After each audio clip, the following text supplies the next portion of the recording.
Hey babies, it's Chapo. We've made it.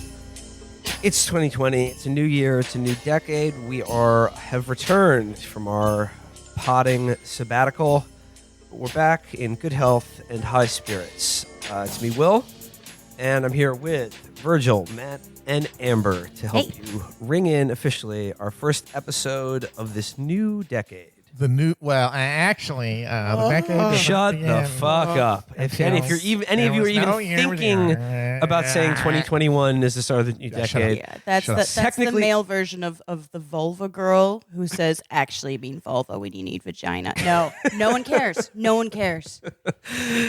Yeah, let me just stop you dead in your tracks there before you even think about it. It's the new Roaring 20s, and it's I gotta say, started off with a bang. I think I'd just like to acknowledge at the top of the show the sort of, I don't know, pitch perfect, or some might say too on the nose way that this decade has ended. And by that, I mean on December 31st, dueling news stories of, number one, the U.S. Embassy in Baghdad being looted and ransacked by a militia we were up until like a week ago paying to suppress other groups in Iraq. It's something a little bit on the nose when the very center of America's biggest imperial project of largest U.S. embassy in the world is being looted. I got in trouble for it, but still gonna say I still love to see it. Sorry. But those guys who looted the embassy, they're members of a brutal Iranian-backed militia, like you said, that we were supporting against ISIS, who have committed crimes against Iraqi civilians. Oh, right. Whereas the people inside the embassy were just there to help them, I suppose. We're helping. We've been helping. No, also, I sorry. bet that embassy has amazing swag. Yeah, I mean, come on. The photo of the guy, I'm sorry. Yes, please inform me of the context, but I'm sorry. The photo of the dudes just holding the fucking U.S. Embassy seal in the street. It's just a perfect I like thing. it. It's just a perfect image. It's just an image, just symbolically. All right, it's time to go. This is you're at a party and like they put on, Metal Machine music. They're giving you a message. Get the fuck out. It's not quite the red flag over the Reichstag, but it does look cool. But it is good. This is again, according to Trump, the anti-Benghazi. Folks, it was the opposite of Benghazi. We should have used. They built an embassy, okay? If Obama were smart, he would have used anti-Benghazi during Benghazi. They would have put ships loaded with anti-Benghazi dispersed all over the city. Things in Iraq going great. Like I said, the biggest U.S. embassy in the world currently being looted. Oops. Owned. I thought they were respecting us again in the world. What the hell? And then number two, closing up the decade, Australia just on fire. Not a country anymore. Like not even habitable by human beings anymore. If it ever was. Yeah. And that terrifying. Don't know what to say about it other than, we have many friends of the podcast and many listeners in Australia. It's just Matt Brady. Just say Matt Brady. I hope he's okay. Well, I mean, he's far enough away, but we're talking about a portion of that country that's, I don't know, I'm just going to say 3 times the size of the United States and Antarctica put together. Their whole community is just pushed to the beach, awaiting like a Dunkirk style evacuation from these brush fires, and everywhere else in the country, it's 120 degrees outside. Yeah. So. Well, I think it's important that we give our listeners some scientific context for this, pretty important story. When it's winter here in the northern hemisphere, it's summer in the southern hemisphere, which means when they have Christmas, it's hot. That just seems sick. I don't believe it. That's wrong. That sounds like a made up. That sounds like a Snapple fact to me. No, it's true. Well, Call them up. Well, if you're in Australia, just like I said, consider leaving the country. I mean, even if it isn't on fire. We'll welcome you to. We'll have our own detention centers for you, which you guys love. You guys love detention centers for refugees. Staten Island will not be for We'll fill them Australians with spiders and poisonous snakes, so you feel at home. Yeah. Now let's just turn Seattle into, what is it called, Naruto or whatever that Naruto. that island. Naruto. The island they put everybody on who tries to come to Australia. Yeah, no, yeah. It's called Naru. It's called Naruto, man. Naruto, yeah. Yeah. Naruto. So And anyway, Staten Island will be ours. So yeah, the decade is off to shall we say a highly symbolic start. Mm-hmm. But on the other, We're leaving all that in the last decade. No, Australia fires last decade. Symbolism, we're done with it. On the other hand, though, another thing that we're kicking off this year and the decade with is Q4 Bernie Sanders fundraising totals. Blow the horn of victory. Edit in a real sound effect there. But blow the horn of victory. Bernie in this last, at the deadline filing, what did he raise? Something like $34 million. $36 million. $36 million. Tens of millions of dollars more than anyone else in the Democratic primary. And I believe the single most amount of money raised in a quarter ever by any candidate. My money, I don't think it's too much to say, is real good right now. 34.5 It's 34.5 versus Pete's 26. Dollars. Which he got by having rubber chicken fundraisers twice a day, apparently. He's just been on the grind, begging every local rich dickhead to cut a check to him. And then Biden, 22 million. He's up. Yeah, I mean, he's up from where he from the was. last one, which is how they're spinning it. They're great. Yeah. He gets graded on a curve. No, Literally everything, That's true. including speaking in complete sentences. His entire career. That's great, Joe. That's a good job. We're all proud of you, Joe. All right, I just want to.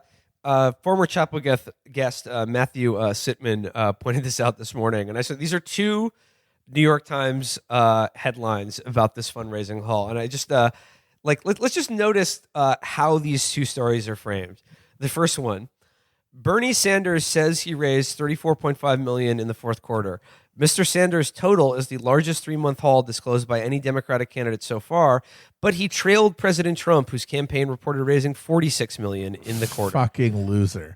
Get the fuck out of here, Okay. Bernie. How are you going to compete against that? That's almost $10 million less, you fucking idiot. But what they don't specify was the $44 million. Was that combined general and primary, or was that just for the primary? Because I would It wasn't. almost certainly believe it's the former. With Bernie, it's not the most amount of money raised, but it's the most donations of any candidate in history. I think. Yeah, over 5 million. Yeah, over 5 million individual donations. Over, I think. No, it's 5 million donations. Something Yes. like 1.8 individuals. who Individual donated. donors. Yes, And 5 individual. yes, 5 5 million discrete actual donations. Yeah. So that's. And I would guess, unless otherwise specify, that 99% of that is earmarked for the primary. All right, here. So that was the way they framed Bernie Sanders raising $34.5 million, which is to say he's trailing Donald Trump.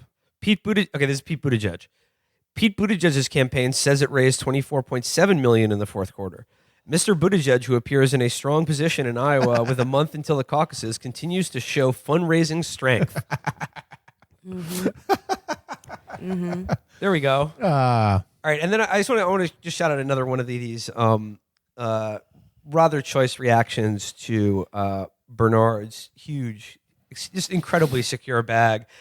This comes courtesy of our old friend Bill Schur. You might remember Bill Schur as the guy who probably sold more copies of our book than Virgil Texas did with his amazing review of it. Yeah, that was a hell of a sales battle right Yeah. there. He won the car. He won the Cadillac. Virgil got the steak knives. All right, so Bill Schur is responding to just quoting Bernie Sanders raised $34.5 million in Q4 with an average donation of $18. He goes, "Your periodic reminder that the small donor class is disproportionately white, wealthy, college-educated, and much smaller than the overall primary electorate." To which Natalie Schur responded, "Okay." No relation. Yeah, yeah, you're right. He says, "Okay, now compare them to the big donor class." Bill responds, "Large donors are more white and wealthy than small donors, but small donors are still more white and wealthy than the overall electorate. We too easily assume that small donors are representative of the electorate, but most voters by a mile are non-donors." So another way, because they don't have any money. Another way you could put that is that Bernie Sanders donors are less white, small beans. well-educated, and wealthy than everyone else's donors. Especially Mayor Pete. Yes, especially Pete Buttigieg's. Yeah. Also, there are small beans. the small bean donor class. Be delicate with them. Yeah. I hate being that Bernie's in the pocket of big small donor. Well, Fucking makes me sick. Most voters who aren't donors are huge. They're large. 7 to 8 feet Large tall. non-donors. They're like buffaloes. They're just angry buffaloes stampeding through the nation. The last Pete Buttigieg fundraiser, at the very end, the McGuire brothers burst in on their motorcycles, trailing a fucking RV full of cash. I don't know though, but I mean, I guess we were like talking about this to close out the end of the year, but it has been interesting to watch. Like just really within the last couple of weeks, and especially now that you really are in the absolute home stretch before the actual voting begins, the media essentially not coming around to, but trying to find a way to talk about the now undeniable fact that Bernie Sanders is, if not the front runner, then someone that you cannot deny has an extremely good chance of winning this nomination. Yeah, they've been spending almost they spent the entirety of 2019 in the first stage of grief, in the denial stage. We'll see how fast they burn through the other. Well, like I said, for almost all of 2019, almost all that you heard from them was either nothing at all, or if they did talk about him, it was just sort of like, that's nice. Little Bernie. That's nice. I mean, he has some very passionate supporters, but, he's yesterday's news, or like nobody really takes seriously that he's going to, go the distance. But again, after he had the heart attack, they thought that was it for him. He's gone nothing but up since then. Elizabeth Warren's gone nothing but down. Well, this means that we are in the third stretch. Because remember, first they ignore you, and they ridicule you. Now they're attacking you, and then you win. Yep. Which, by the way, Gandhi didn't say that. It was a trade union activist, but whatever. It's fine. Well, I keep Sorry, that's my vulva thing. It's a misattributed quote. Well, I mean, I keep hearing as well that now that they're in the fight him stage, that Bernie Sanders. I keep hearing that Bernie Sanders has never really been attacked before, and now he's gonna.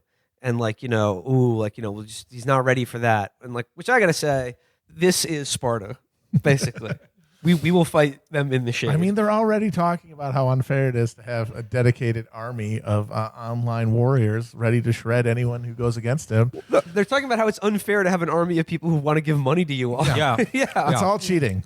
Unfair they get so many small donations from working class people. It's really cheating to want anyone to want to vote for you. Exactly. Because you're not supposed to want to vote for them. You're supposed to sigh Begrudgingly. and begrudgingly accept that you have to vote for them. Mm-hmm. That's how it works. That's how the big boys do it.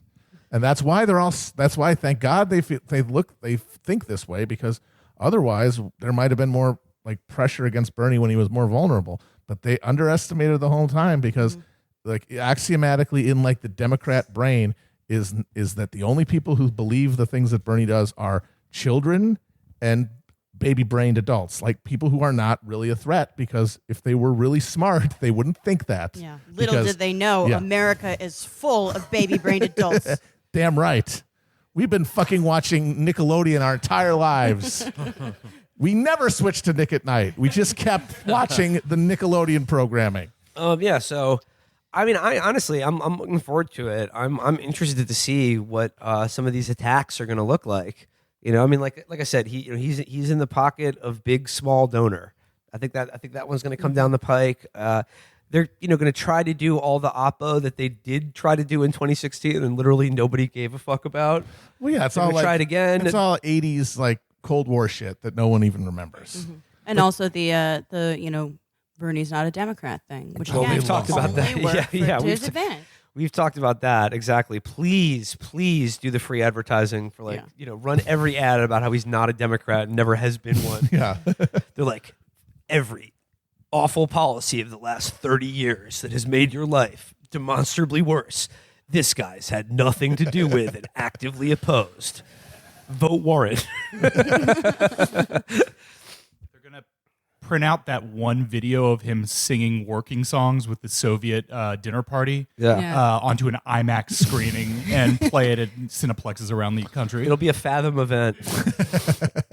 I also see in the roundup of the Democrats have a real Bernie problem is that Medicare for all is super unpopular, and the evidence they use for that is that Elizabeth Warren's campaign has tanked as soon as she started talking about it. Well, no, as soon as she started hedging on it, Exactly. that's when she fucking collapsed.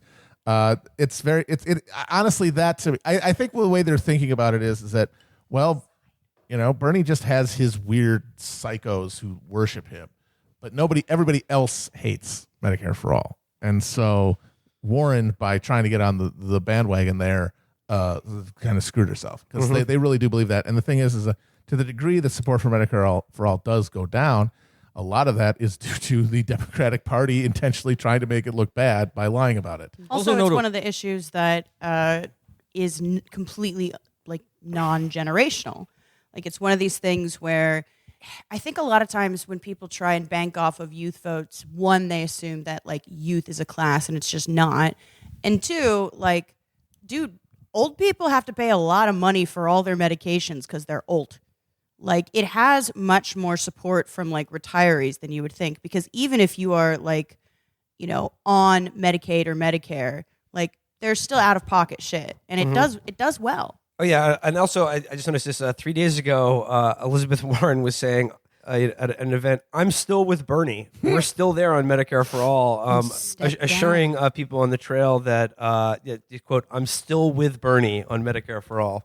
So she's trying to walk that one back a little bit. Again, walk it back forward. She walked back, and now she's walking forward. Yeah. She's doing the goddamn hokey pokey, folks. Yeah. She's doing the Super Bowl shuffle. Well, she has to walk forward and then backward. What's it in another man's moccasins? And then, of course, there's Biden, who continues to be the overall poll leader. And I would hope, like I said, in this home stretch, what's the plan with Biden? And I really think the most effective thing we can do, and then hopefully the Sanders campaign can do, is really, really hammer home and emphasize just how many times over his career Joe Biden has tried to cut Social Security. Yep. And he brags about it. That's the good Yeah. thing. There's tons of video of him talking about how really committed he is to the concept.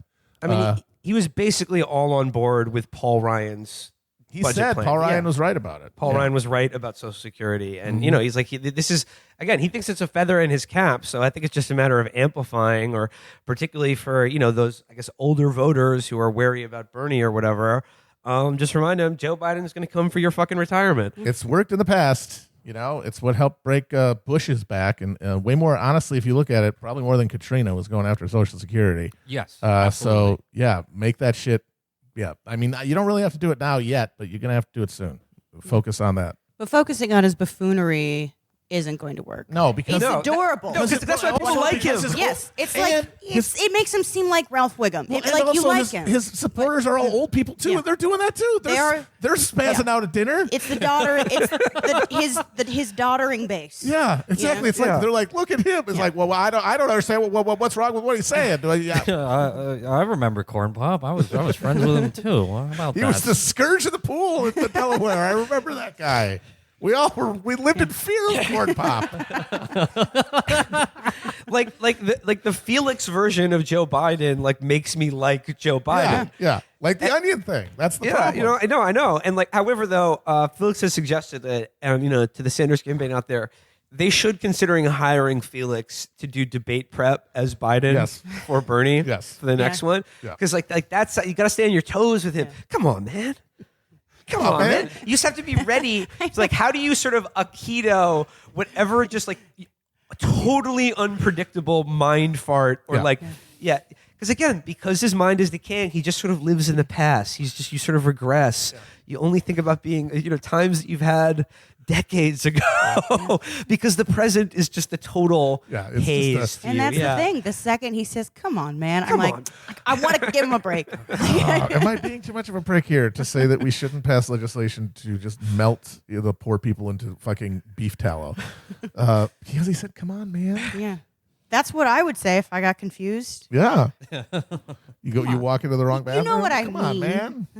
But like I said, 1 month ago, before shit gets real. I mean, shit is real right now. Shit is real right now. Real. Hit the ground running. We're hitting the ground running. I know. I've seen from a lot of our listeners many of you are going to Iowa or New Hampshire. And, yes, more of that, please. But I think we're at the point where there's only 4 candidates now. Yeah. Biden, Sanders, Warren, and Pete. Would you any disagree with that? Is there I think that's where we're at. Yeah. I mean, there's an outside chance someone like Klobuchar, and I mean, I guess she's one of the last people still doing this, could get I don't know, 3rd place in Iowa. And then have everyone focus on that as a maybe surprise that's a showing. springboard to something else. And as well, because a lot of people are going to drop out between Iowa and Super Tuesday pretty quickly. The, various undecided people, they're going to have to coalesce around someone. And Bloomberg's whole campaign strategy is skip all 4 of the early states. He did not qualify for the Nevada caucus and flood the airwaves with billions of half of fucking $100 million so far, probably up to $100 million on these fucking campaign ads in the Super Tuesday states. Oh my God! Did you guys see the story about how Bloomberg's thing is? He says, "I'm going to make the West Wing open plan." Yes. And I'm going to stand. He says, That "I is will the never most- sit. I yeah. will stand all the time. And we're going to have an open plan White House." Yeah. Jesus fucking. Okay, so can I Christ. just say Literally, this, when people, by the way, talk about usually I roll my eyes at the whole coastal elite, New York, whatever, because it's obviously this city is full of all kinds of people. But when you see shit like that, you do have to be like, oh yeah, he has New York brain poisoning, where he's like, we're gonna make it open plan because you should be with the team. Yeah, and he it's says, like "I'm gonna-" even though he's an older kind of bajillionaire, he still has that tech brain that is infected his brain already. It's pretty well known that Bloomberg is a horrible boss. He is a miserable fucking tyrant. He's tyrant. the parody of a shitty boss that you get at an entry-level job who micromanages you and forces you to dress in a certain way and has all these weird restrictions. I've been in the Bloomberg office building. You've been in the You're terminal. excited? I've been inside the terminal. I jacked it in the terminal. It was like Tron, but Virgil slid a VR visor over his eyes and just goes, "I'm in." So it's a pretty fucking soul crushing place in the sort of way that we talk about on this show. That's a little more subtle, than it's easy to talk about. And I really kind of wonder when that big story is going to come out, knowing that he's pissed off probably thousands of employees. Well, this is one of the things I think they fucked up with really bad with Trump, like the Dems did, where what did they decide? Who did they decide they were going to use to show that Trump was a bad boss? Architects. And a beauty queen. They could have used so many fucking hotel maids. The man runs casinos. Yeah. And instead of choosing those women and men, I worked in a hotel. I've never seen a male maid. But still, instead of using those people, they went for architects, pity the benighted architects, and a fucking beauty queen. Did you guys see the story about how Bloomberg has quietly tried to make amends or apologize? For the stop and frisk. Not Well, he not is just doing stop that. and frisk, but his horrendous record of the way he's treated female employees and executives at his companies. Oh, right. No. The famous Including quote where the woman... Including one woman who, when he found out she was pregnant, he told her, quote, "Kill it." Kill it. Bloomberg's an our child-free poster. Your crotch spawn. He's going to be walking around the open office and it's just a picture of a child on someone's desk. Get rid of that crotch spawn. You ruined the costumes I spent hours They're making. gonna spit up on the terminal and get their child diseases in it. Let me ask you guys this, though. Because, Bloomberg is just sort of out there, like I said, spending hundreds of millions of dollars. And, I don't watch TV, so I never see these ads. I do love that he's spending the money. But people, apparently, if you just turn on, local news, you'll see 3 of these ads in, I see a lot of Steyer ads. all I the see time. Steyer ads as well, but They're both Chris doing- said he saw one, right? I already talked about this. Yeah, it was Sensible Solutions. We're gonna surprisingly big centerpiece of the ad was we're gonna raise taxes on the risk, and then also I was just waiting for counting down from the moment the ad started. Clips of 9/11. What? Yeah, I know. Nothing. Stealing 9/11 Yeah. valor, being like, I was a mayor of New York at a totally different time. oh, you mean Bloomberg? Yeah, Bloomberg. Oh, Yeah. okay. Yeah, not the Steyer. I haven't seen a Steyer ad. I've seen the Steyer ads. His thing is term limits now. Terminal. It was impeachment, and now obviously Okay. that's a dead dog. Yeah. So now he's term limits, which honestly, I mean, thankfully, it's a smart move in that is a number one dumb guy political opinion. If you don't really have really strong political opinions, but you're alienated by politics, you will often think, well, if they just got term limits, that would fix everything. Well, it's also like a very classic kind of anti-communist move, too, is to be like, well, we're going to delegitimize this election because term limits or whatever, which I would say, like, I'm sort of passively feel kind of positively about term limits, but it's hardly the biggest measure for democracy. No, and plenty by of places themselves- have term limits for the state legislature, and they're horrible right-wing places. Yeah, and it's one of those deals where in a context with a bunch of other reforms it could work, but in practice in this system, if you just enforce term limits, then like the bureaucratic, like deep policy state, which is all just captured by industry, is even more influential because the people are only there for they don't know enough, they don't have enough time to get any kind of. Well, and it's because they're all just shuffling around these people like behind the scenes anyway as an institution, and like like the Southern tradition where it was be like, okay, well, we'll just tag in my wife or whatever. They love tagging in the wives in Washington D.C. Yeah, the rod is a little deeper than who the actual representative is. Right. But the actual representative doesn't really matter most of the time. It's that pool of the exact same interchangeable staffers who are there to actually manage the whole thing. But back to my original question, I'd be interested what your guys' thoughts are. So Bloomberg's out there. Bloomberg's out there. And Despite the power of the terminal and the open office plan, am I crazy just to like not fear him at all, or just I don't care? So what he's doing is unprecedented. Like, that's it true. is That's failed it's a every new other thing. time it's someone's tried it, and this isn't the first time a very wealthy person has tried to buy the presidency. But they're usually cheaper than this. They're not willing to throw it out there. But the other thing is the efficacy of political advertising is pretty damn low. That's why Tom Steyer of the efficacy of any advertising is. That's why Tom Steyer is spending tens of millions of dollars, and he's still like 5% in the polls, even in these early states that he's targeting really hard. I say that Bloomberg is competent enough to be running a good campaign, and what he's banking on is this: that out of the 4 early states, Buttigieg is just like that. Buttigieg might win something or place highly, but maybe like win he just doesn't have it. Is the thing. Like he's too young, and he's too inexperienced to do this. And he has the face that people want to hit. And the idea is that Biden's going to stroke out or something like that, and then that would leave Bloomberg as the final boss for whoever else makes it out. Bernie, maybe Warren if she catches a second win.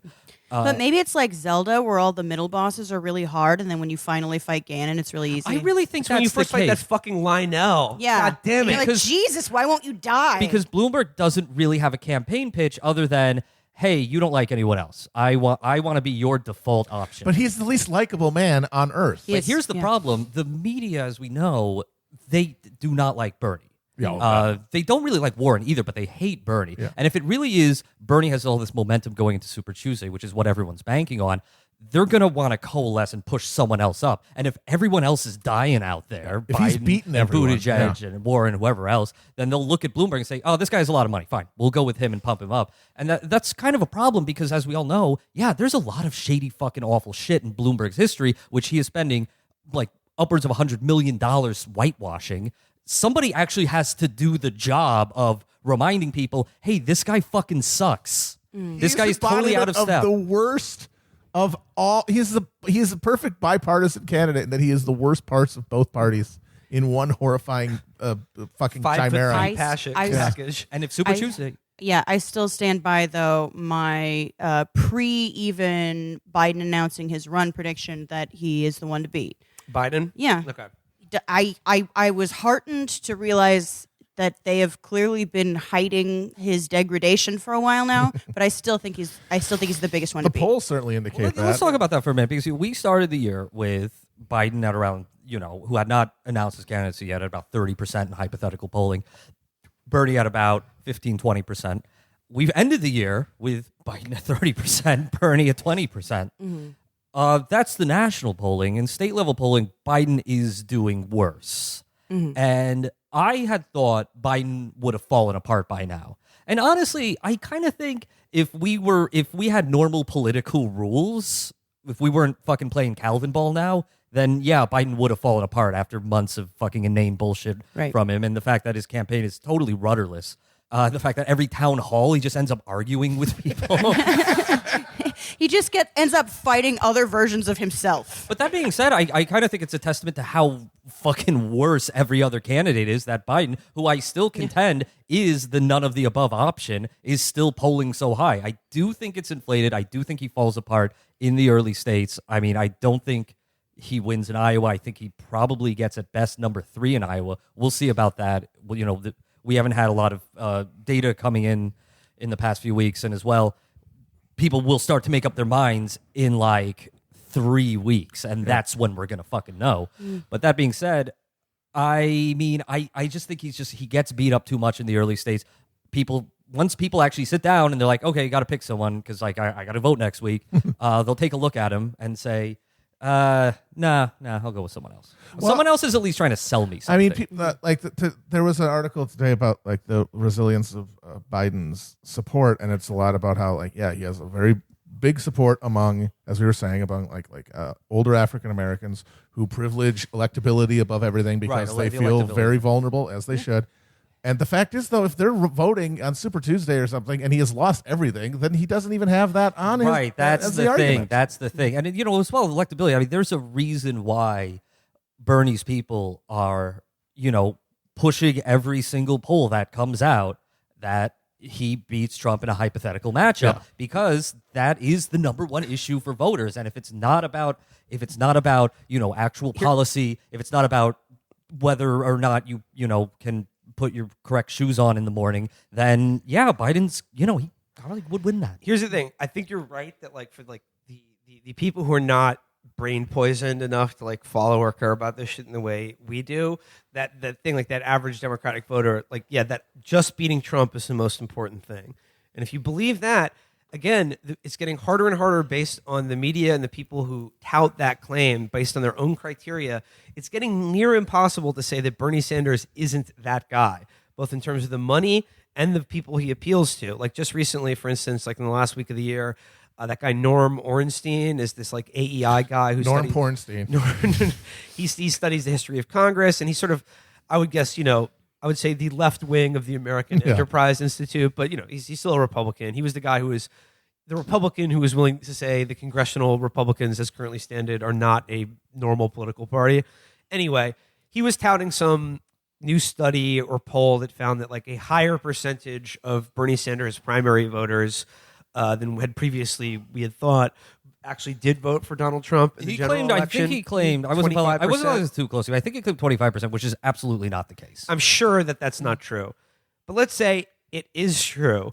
You can't say that as a knock on Bernie and then in the same breath say that he can't be the nominee because he can't appeal to Republicans, independents, and swing voters. Yeah. Got to choose one. Which is it?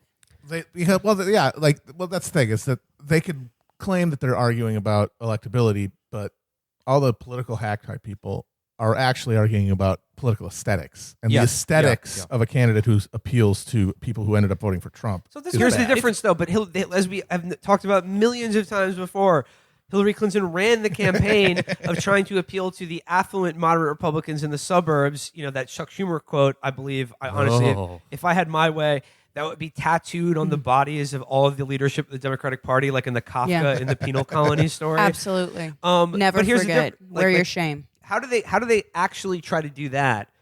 And then in the same breath say, appealing to Trump voters that's gross. These people are unreasonable because they're poor white people and not rich white people. Right. That's the difference. So, I mean, it's two things, because they want to believe that anyone who voted for Bernie in the primaries is some kind of like Jill Stein, Chapo, Trap House weirdie. When the reality is much more mundane than that. It's people who have been ancestrally Democratic voters, say in places like West Virginia, who are still registered Democrats, who still vote in the Democratic primaries, but have effectively been captured by the Republican Party. Yeah, and I wrote about this in Jacobin. If you look at what the jobs people have that donate to Bernie, it's nurses, it's teachers, it's construction workers, it's farmers. It's not podcasters. We haven't ranked yet. Yeah. But I feel like we're getting up there. Yeah. And as well, it's a misuse of data is what it is, because you could go into the exit polls and find that actually 10% of people who voted for Obama ended up voting for Trump. Does that mean Obama cost the election for Hillary? The answer is yes. Yes, it did. That's the exact same interpretation that you're making. But also, it's a zero-sum game. One person gets to win. So, well, that's not nice, Amber. That's not how we do politics here. All right, let's talk Julian. If you're just joining us, Matt is drinking leftover New Year's champagne out of a jelly jar. It's not true that she's lying. This is not a jelly jar. It's some sort of... It's a hot toddy glass. It's a hot toddy glass. Thank you. It's a cold toddy. Ever had one? They're great. The party never ends at Chapo Trap House. Why can't more humor be like cold toddy? Yeah. Cold toddy and TikTok teens. Why can't They're going to save us. Yeah, it's going to save us from problematic comedy. The funny thing about that is the TikTok teens are really racist. Yes, they are. They are. Have you What seen is them? funny to you when you're a teen? They're not all like nice, pleasant cold pockets people. Yeah. I don't think the cold pockets people are nice or pleasant. All right. I guess one last news of note about the election. Blow the horn of mourning for Don't dub that. Leave those in. Julian Castro. Julian Castro. Julian Castro, R.I.P.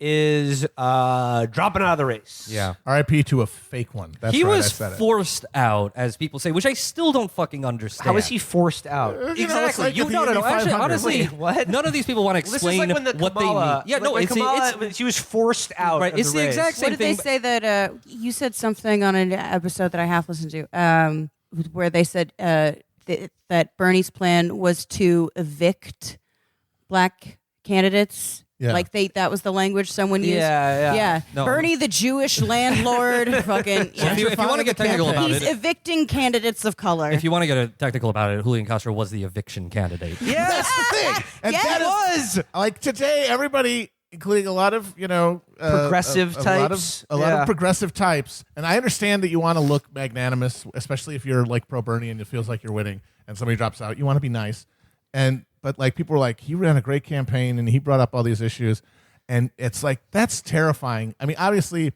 we lucked out that he didn't get anywhere, but like that appeal still works. Like the transparent fucking lip service bullshit. The surface level tokenism of fucking Castro actually like got anybody to say a nice word about him, considering his record as evictor in chief for fucking Obama during the housing crisis. The guy, he was basically, the sheriff in fucking Roger and Me who has to kick everybody out of their house. That was him, but for the entire fucking country. Yeah. No, I was. if you like your house, you have to get out. Yeah. No, with Castro, like whatever, he topped out at like what 1%, Yeah. and like made it to a couple debates where his highlight was saying the thing about Joe Biden that everyone knows but you're not allowed to. He made some like De Blasio tried to do like a bunch of these people they tried to occupy the progressive lane despite nothing in their fucking history or background showing any credibility on any of this shit. And now that he's dropped out, I've just seen so many people like reverse engineering that he was a really good guy. He brought up a lot of important issues. Yeah. Fuck off. Yeah. I can't remember any issue he brought up at Well, it was all. like, He the had immigration- some immigration. immigration stuff, but like it was all very kind of His big It was all one- very dreamer kind of stuff Yeah, too. but Which his big one, as I recall, was during the debates, and he was not bad during the debates in the time that he got to talk. Really It was good like eyebrows. shitty early ones. he looked much more polished than almost anyone. He Good suits. said good he suits. wanted to turn crossing the border illegally to a civil offense rather than a criminal offense.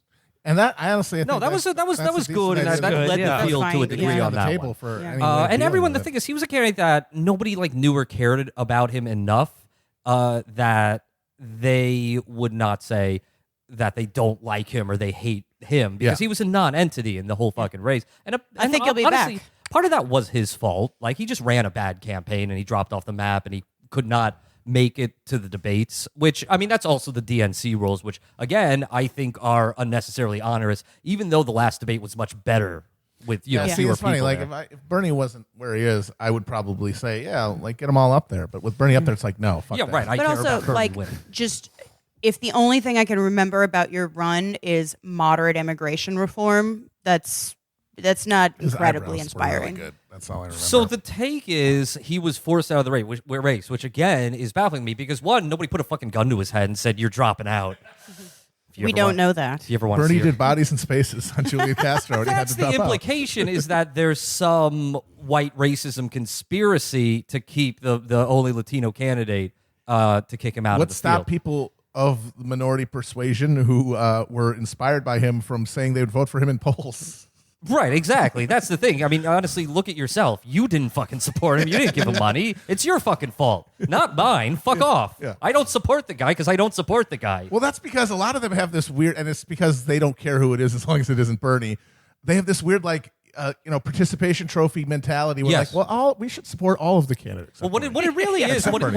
it really is it's again, it's what we all have been talking about on this show, which is the sapping of all politics from politics, Yeah. and that these people they look at candidates like paint swatches Yeah. and think, like they're filling fucking Barbie's dream house with, okay, I get a black candidate and a Latino candidate. It's an I get all this- extemporaneous discussion. It's like, as much as they shit on millennials for being like the fucking, participation trophy, whatever, what they are literally trying to do is paint politics as not what it is, a zero-sum game, and like some kind of collaborative, like, but you got a giraffe in spelling kind of Montessori bullshit. And they also view it. And they also Kids in Montessori schools getting animals instead of grades. That's an Arrested Development joke. Yeah. The other You one- got it. I got it. The other one is claiming that this is because the early states are too white.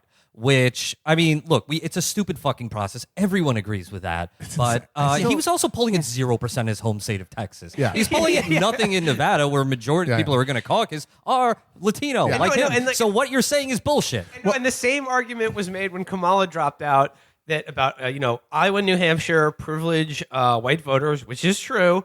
But they also said that she was kicked out of the race or forced out by unfair blah blah blah. By a She was Jewish polling landlord. under Andrew Yang in her home state of Yeah. California after the entire state Democratic Party endorsed her the minute she got in the race. Also, by the way, and like I said to Amber, that's not nice for a candidate that your candidate is trying to beat to drop out. Yeah. Like, what do you want? You want them to all be friends? Well, see, that's the thing. Till the fucking end of the primary? That's a very Carl Diggler thing. Everyone gets an equal amount of delegates. What the fuck are you talking about? the only if you read the way that people responded to the Kamala and now the Castro dropping out, none of it scans if you're looking at it through a political lens of this is a zero-sum game, this is a primary, this is a contest. But it all makes perfect sense if you imagine that they're talking about a TV show or a movie that they watch. And as well, it's all about elevating voices. Because it's like hashtag Elevating voices for 2020, no doing Bodies in Spaces. It's like hashtag Julian deserved better. Like Rose Tico from the fucking Star Wars. She wasn't in the movie enough. Julian's not in the campaign enough. No, that's exactly it. And happened frankly, to him. and Release the JJ cut of the 2020 Well, that's the thing. election. Nothing happened to him. He deserved better. He didn't get fucking chucked in a shallow grave. He just doesn't get to be president. But see, that's part of it. Is that it doesn't make sense when you take consideration what we're saying is that they're making choices based on the fact that nobody's supporting them in polls, nobody's giving them things. They're making a decision because their campaigns aren't viable. But if you imagine it like you're watching a movie and there's someone writing it or there's someone directing it, then the choice for him to drop out is racist. to be fair, that is how liberals think. That is true.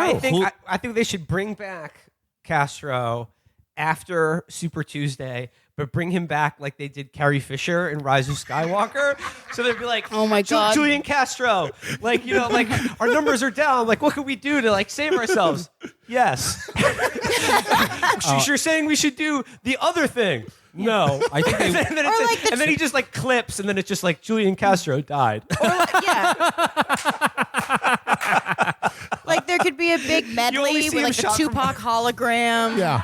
Now here's what they actually should do. In the last debate before Super Tuesday, they bring out all the candidates who've dropped out to moderate.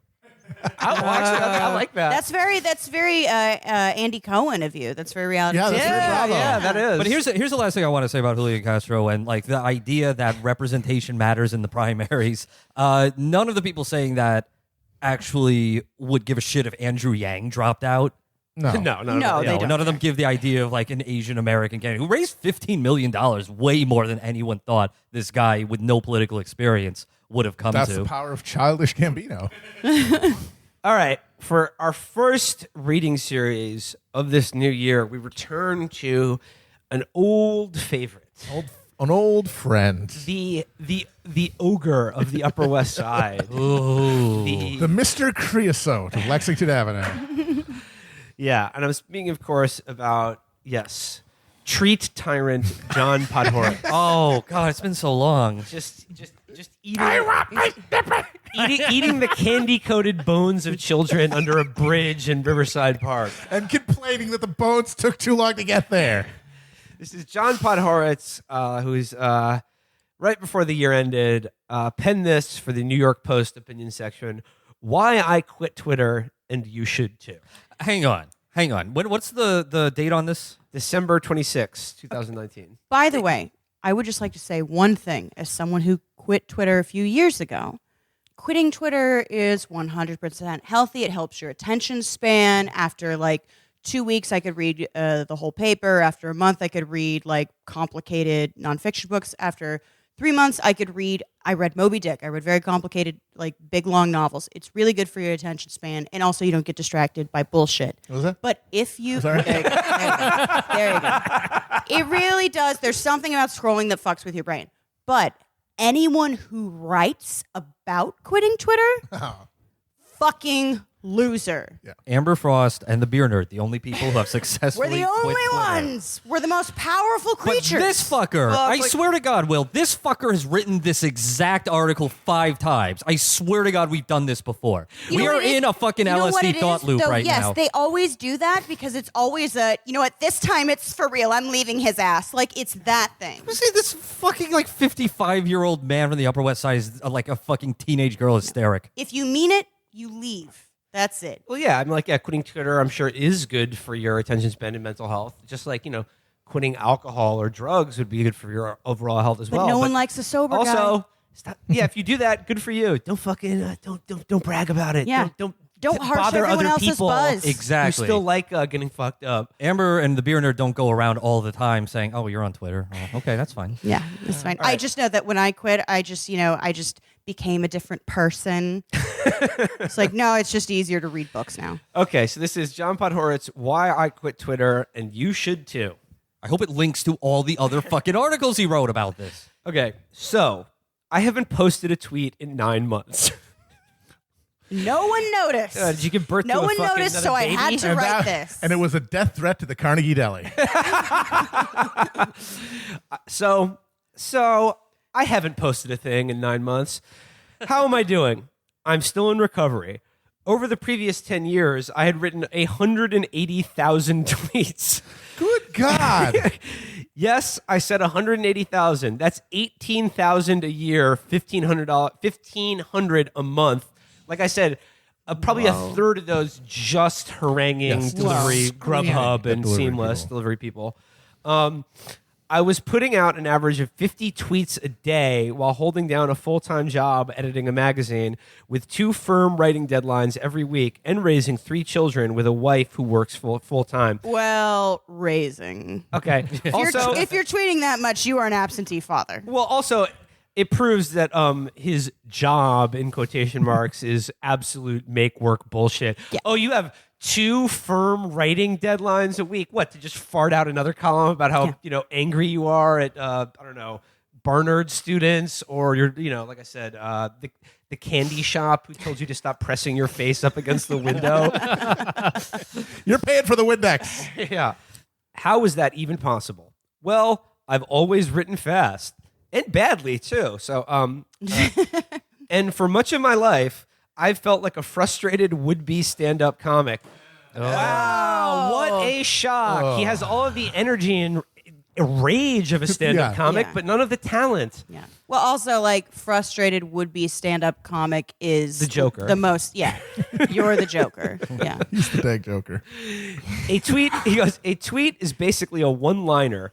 So if you're a compulsive quipster who never quite got up the nerve to stand in front of a brick wall doing bits, it's the I'd like to put him in front of a brick wall. Parody in the game. In the game. In the game. a compulsive. Virgil, would you consider yourself something of a compulsive quipster? A little bit. I've been known to deliver some bon mots. No, that is you're the fluent in snark thing. Yes. So, Dorothy Snarker is going to be his. who never quite got up the nerve to stand in front of a brick wall doing bits. Oh. It's the outlet you always dreamed of. Yeah.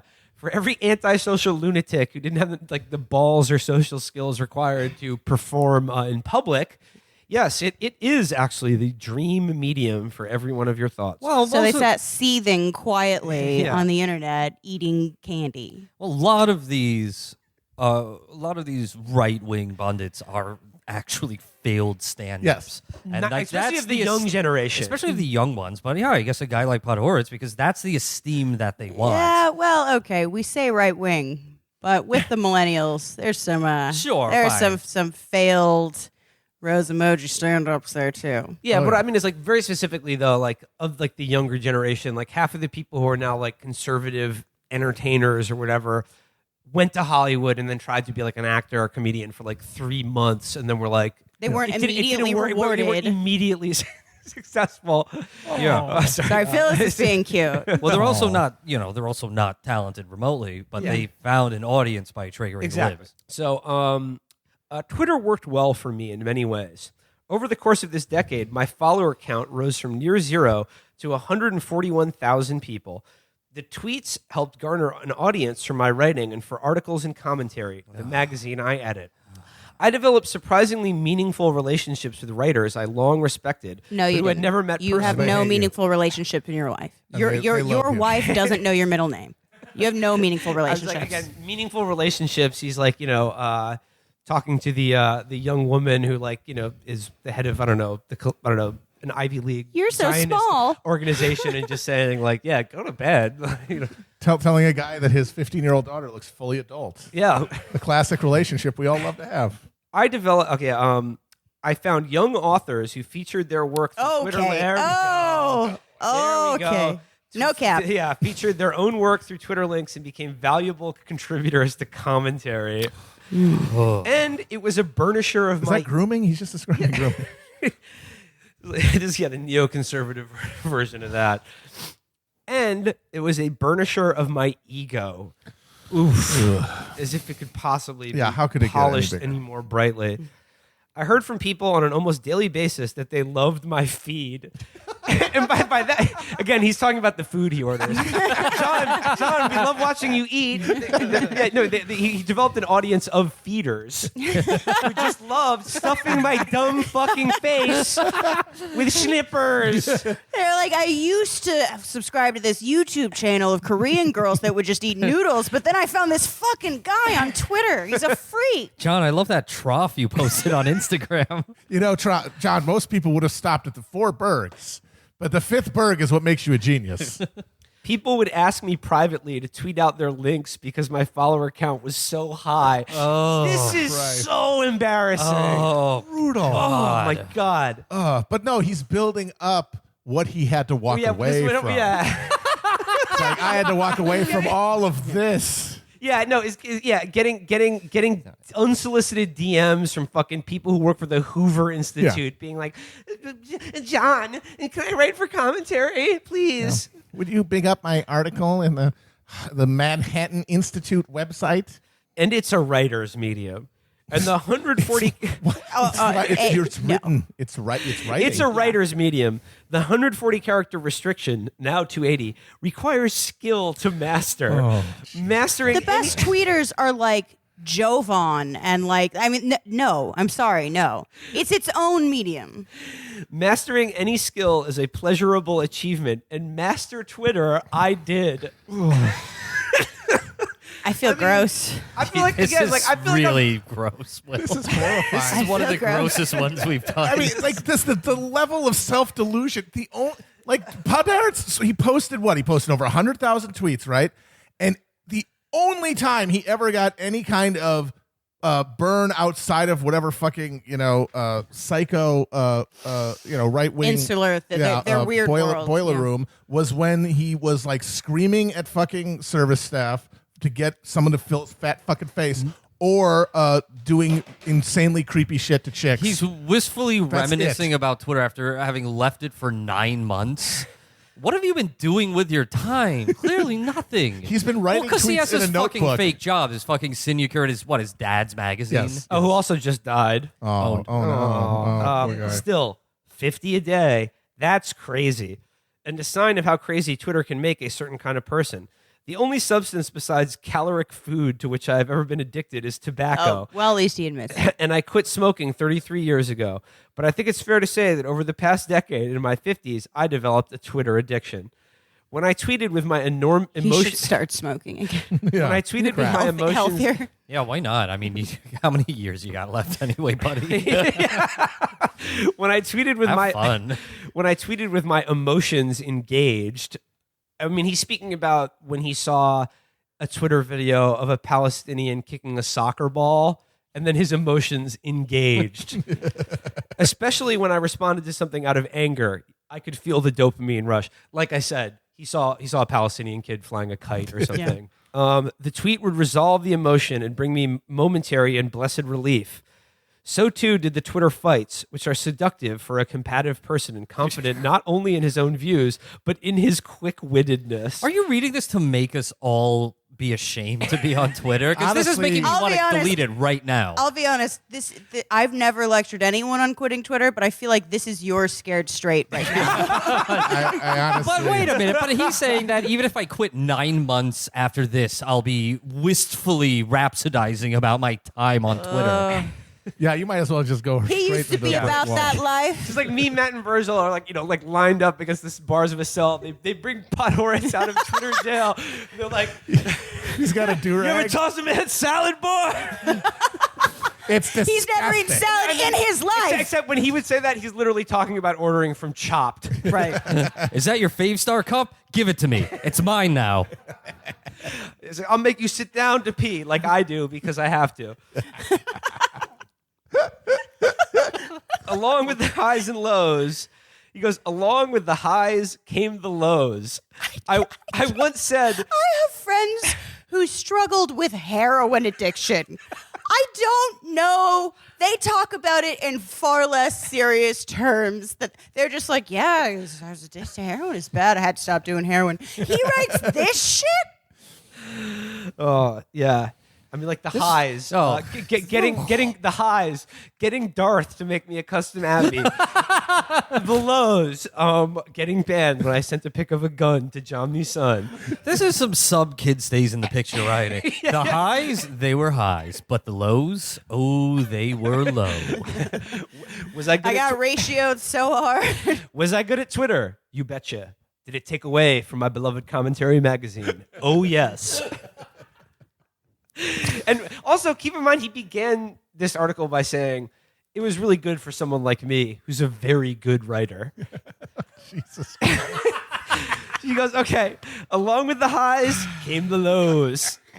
I once said, shut up and sing, in response to a tweet by a celebrated entertainer of color who said something I didn't like about Jomny legend. about the war between Israel and Gaza. His wife then accused me of being a racist. Chrissy and, Teigen. and suddenly I had thousands of people raging at me. Yeah. Again, the times his lows are actually the times when I've agreed with Yeah. him, where it's just like, John Legend does suck, Yeah. and Columbia Journalism School should be blown up. It's true. Parody. In the game. Also, they still publish me sometimes and give me money. So Okay. Yeah. Ooh, okay. Yeah. All right. Yes. Shout out to Columbia Journalism School. Yeah, no clean hands in a also- dirty world, baby. Also, by the way, Commentary Magazine, I occasionally they'll publish my work, but they'll pay me even if I don't. It was get NYU. published there. NYU Journal. Oh, right. Okay. Whew. In the clear. In the clear. Again, All- NYU Because Journalism they'd School. hired Yes. these two awful. Although I people did work to for write them. NYU for a Oh while. no! Okay. Oh, What's no. going on here? The web it I'm goes just everywhere. a community college girl done good. The very fact that I tweeted those words offers a sense of what Twitter can do to compulsive users. It was a childish and obnoxious repost. And I'm ashamed to say it was something I wrote when I was 53 years old. And the thing is, it took me 10 seconds to tweet it. That was 30 years and ago. days to live it down. He's still reliving posting scraps from a year ago. You know why? It's because it's literally the only thing anyone knows or cares about him whatsoever. I can't remember a post that I made 2 hours ago. That's the only way to do Twitter is to just be like, this is disposable. Goodbye. No, it's what the Brunings do, which is it auto deletes after a month or a week or whatever. Because that is how humans are supposed to communicate. You say something and then it doesn't exist anymore. You don't carve something on a stone tablet forever. No, the Brunings are doing that to escape accountability. And that's the thing about Twitter. I still can't quite believe this. 50 tweets a day don't really matter. It's the 3,401st tweet, the one that goes viral, that comes to define you. And its virality is usually not something that makes you proud. If you suck, if you're good at posting, you can have a good viral post. Yeah, I, by the way, was the first person that made the GIF of Bernie dabbing, but right after the thing. I was very proud of that. I know what John's talking about. I made a post that went viral, and it was this really good joke that I did, about a mouse and sort of music that the mouse would listen to. And honestly, it changed my life. Some ways for the better, but in other ways for the worse. This is literally insane, though. Like, I'm sorry, I'm having so much trouble with comparing this to someone who was like, yeah, at Thanksgiving, I had to go shoot up in the bathroom and hoped my mom didn't notice. And he's treating it with the same fucking gravity. He goes here, I decided he got owned, Amber. That's basically the same thing as like overdosing 5 times at Disney World. I decided to quit. I mean, to be fair, he probably got in trouble at Disney World, too. Yeah. You call this $20 for a churro? I decided to quit Twitter this year after tweeting a joke about neutron bombing a journalism school. Like I said, his joke about neutron bombing NYU journalism school versus his career of very serious articles advocating for neutron bombing the Middle East, Gaza, Iraq, and Iran. Yeah. He really focused on the wrong part. It turned out only people my age or older got the reference to a 35-year-old controversy that itself gave birth to thousands of mordant jokes at the time. Because, see, the neutron bomb was designed to kill people but leave buildings standing. That doesn't make the joke better. How does that make it better? No. Matt, you don't understand. He just wanted to kill the people. I was accused of advocating mass murder. And again, that's what Commentary Magazine does. Yeah. Once again, something I did as part of a compulsive behavior pattern, time between thought and tweet, 30 seconds, ended up as a ludicrous controversy that made me sorry I'd ever begun tweeting. So I decided to stop. Full stop. 9 months later, I still read Twitter. Its utility as a news source. Then you haven't quit. Yeah, you haven't quit. Yeah. You're just not shooting up into your dick. You're still smoking it. He's lurking. No, it's better if you smoke it because you won't get addicted. Everyone knows that. You just won't get addicted. You just smoke it. It's fine. Its utility as a news source is unparalleled, but I don't participate in it at all. And yes, you do participate in it. That's the whole thing. And yes, I miss it. I miss presenting my work to readers. I miss presenting my magazine's work to readers. Commentary Magazine has 10 fucking readers, and they're all on the Upper West Side. I miss that sweet China White every day. I miss getting off the one-liners that amuse me and seem to amuse others. Jesus Christ! First of all, it doesn't count as a one-liner if you can only fit one line in. Okay. If I could find a way to participate simply by tweeting out articles and gnomish would-be witticisms, I would.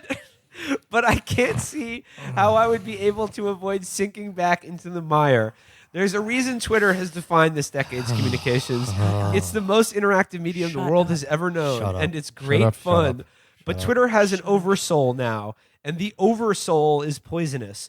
It rewards bad rhetorical behavior, it privileges outrage of any sort over reason of all sorts, and it encourages us to misunderstand each other. It's the devil on our shoulder, or at least it was the devil on mine. P.S. Everyone who illegally does opioids should be in jail for 30 years. Honestly, Amber's right. That was like the Faces of Meth PSA ads for like me, Felix, Matt, and Virgil. All that told me is John Podhoretz is so weak-willed and weak-brained that we should have done something like in the second Revenge of the Nerds movie where they adopt Ogre and turn him into a nerd. Like we could have gotten him to be, a left-wing communist radical because he's, that's where he's getting the hits from is posting. Yeah, where you get more likes his posts, he's going to go towards them. Counteroffer. Can we put him on My Strange Addiction? because I would watch that episode. Well, I mean, He could be. He's double he's, feature: My Strange Addiction I'm and My surprised 600-Pound Life. He's less weird, or no, he's more weird than the woman who just ate her couch. He's less. More repellent in every. Oh, possible totally. way. That woman, you're like, oh, you have problems. I'm sorry. With him, you're just like, fuck off. I'm surprised they haven't done a My Strange Addiction episode about being addicted to Twitter. They couldn't. Yeah, there would be too many It's people. too to choose dark. from. Too many Yeah, volunteers. It's too dark. yeah. It's too dark. I know, you say that about it being a wake up call or whatever, and it was terrifying to hear this guy describe his Twitter addiction. But I'm different though. It's not anyone but you. I'm just different. You do it right. You You just party with it. Yeah. Dude, I'm good at it. You're just having fun. I'm good at it. Yeah. John sucked at it. Yeah, yeah. The only people who like him, simps, losers, psychopaths. Yeah. Well, I'll be honest. As much same as with I me, say, I'm not a fan of Twitter. I also have a friend who does meth twice a year just for spring and winter cleaning. And you know what? She manages it. She's never once lapsed. I gotta say, for some people, it's fine. It's a work drug. Yeah. All right. Should we wrap it up for this Yeah. episode? Yeah. Let's All do right. some plugs. I got one plug. Delete. Let's do some plugs. Delete the Twitter app off of my phone. Oh, Yes. maybe. Oh, Hang on. Oh my God. She She wants wants to the podcast. She wants to be a full Phyllis is podcaster. reaching up to paw Amber's mic. Oh my God. Because I'm not paying attention. Oh my God. She wants to be a podcaster. Yeah, there was the party and there were so many people here, so she was so excited, and now she wants the attention again. Anyway, so there is a link that we will provide for a GoFundMe. Help Bernie volunteers get to Iowa. Pitch in to help volunteers from NYC and Philadelphia travel to Iowa to canvass for Bernie ahead of the caucus on February 3rd. This is really essential work because we have an incredibly draconian election system, and actually the Iowa caucuses matter a whole lot. All donations will go toward travel and room and board expenses for canvassers. Your donation will help some of the most committed Bernie volunteers have the biggest possible impact. Together, we can win Iowa and beyond. That is, I know, I hope you guys have all been, tithing to Bernard. I know I have. Even if you're in danger of maxing out. I maxed out. Max out again on this. 'Cause Yeah. this is, honestly, even probably 10 times more It's bang for your really buck. important. Please keep donating to Bernie Sanders, but this is You need really, people. really We big. don't like it, but Iowa and New Hampshire matter 4 This times. is a big- once every 4 years. big return on whatever amount of money you can donate to this. I'm going to blow a big wad on that. And again, He's gonna throw ropes on this. I'm just Peter North style ropes are going in to this fund as soon as I get off. This is the time. This mic. Give to that fund, and also download the Bernie Sanders app. Play a good app. the Bernie Sanders, mini games, Dating and, game, the dating RPG. and make phone calls for Bernie Sanders. You can do it from the comfort of your own home. You Yeah. can say whatever you want. I use the Bernie dialer. don't. It's great. Please don't. You can, don't say whatever. Don't say It's whatever. great. I'm an Le Epic Chapo Trap House listener. You, and I would like there's all you- kinds of support in the Bernie Slack for if you have any questions. It's incredibly easy. You can do it in your pajamas. You can have little parties, little phone making parties. It's great. But yeah, like I mentioned at the beginning, nothing makes me happier or hopeful than hearing from Chapo listeners who are basically, going on the crusade to Iowa or New Hampshire. Are warriors. The Knights of Our Bernard. warriors being sent into battle. We need you, and this is the fight. And I gotta say, if you're doing that, respect and love forever. But we've got more plugs to do We do Also, come another to our plug. shows. and more shows. and more drugs. We will join you in Iowa to help Bernie win and also do a live show on February 1st at the Englert Civic Theater in Iowa City, Iowa. Then we will be in New Hampshire, Derry, New Hampshire, Tupelo Music Hall, February 9th. And then Las Vegas, Nevada, House of Blues, February 18th. More show dates will be added as the primaries continue. Buy tickets at chapotraphouse.com/tour. There we go. Yep. Also, if you are in Iowa, there will be we're going to be canvassing, and there's going to be like a special party thing for people who canvassed, and the rest of you bitches can just buy the tickets. Yes, we will have full details on that soon. Yep. All right. All right. Cheers, guys. Bye-bye. Happy New Year. Bye. Happy New Year.